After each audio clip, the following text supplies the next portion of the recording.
What if the most painful goodbye of your life wasn't to a stranger, wasn't to a lover, but to your own family? Pause for a second, because psychology reveals something most people don't want to admit. Sometimes, staying hurts more than leaving. Family is supposed to be forever. That's what we're told again and again. Blood is thicker than water. Parents always know best.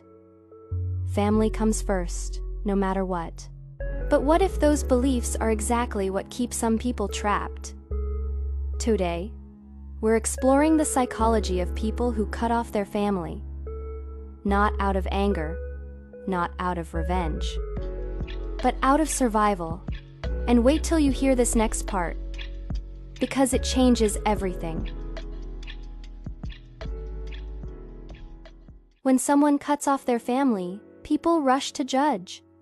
They're ungrateful, they're heartless, they're selfish.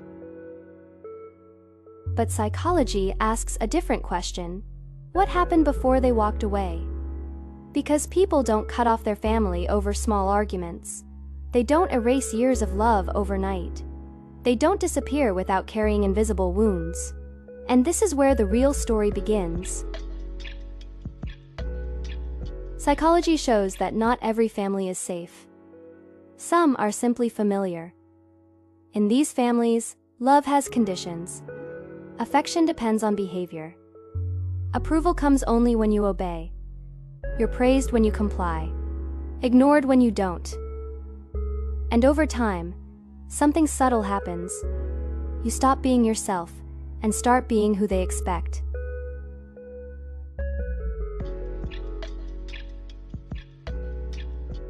For a child growing up like this, survival becomes a skill. They learn to stay quiet, to read moods, to walk on emotional eggshells. They become the peacemaker, the fixer, the one who never asks for too much.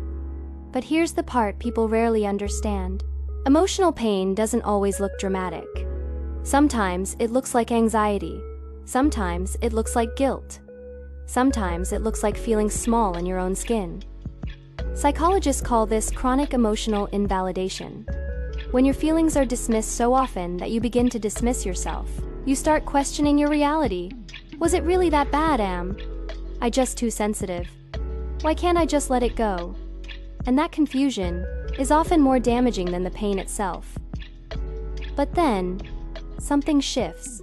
At some point, there's a moment of clarity, not loud, not dramatic, just quiet understanding.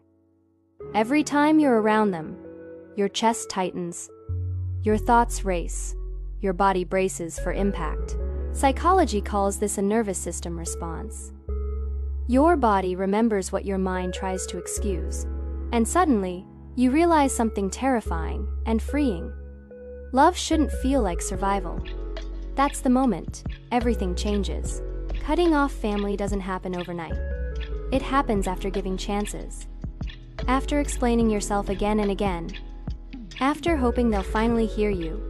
It happens after boundaries are crossed, over and over and over, until one day, distance feels safer than closeness, and choosing distance feels like choosing oxygen. Even after walking away, the guilt doesn't disappear. It whispers at night. They're still your parents. They did their best. You owe them. Psychology calls this internalized obligation. Beliefs planted so deep they survive, even when the relationship doesn't. You miss the idea of family, more than the family itself, and that grief has no funeral, no closure, no permission, just silence. Something strange happens after the separation. Your body relaxes. Your breathing deepens. Your thoughts slow down. You start noticing who you are, without fear in the room. But healing isn't linear. Some days you feel free. Other days you feel empty. Psychology recognizes this as ambiguous loss.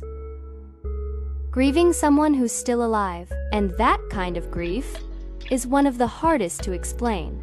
People who cut off family are often misunderstood. But psychology reveals something else. They develop deep self-awareness. They learn emotional regulation. They become fiercely independent. They know how to sit with silence, how to self-soothe, how to choose peace over chaos. They didn't become cold. They became careful. And that's a difference worth respecting. So if you're someone who walked away, or someone quietly thinking about it, know this. You didn't fail family. You responded to harm. You didn't choose distance because you're weak. You chose it because you finally listened to yourself. And sometimes, the bravest thing a person can do is stop trying to be understood by people who refuse to listen. If this video resonated with you, share your thoughts in the comments. Your story might help someone else feel less alone. And if you want more psychology explained through real human stories, subscribe to the channel, like the video, share it with someone who needs it. And I'll see you in the next one.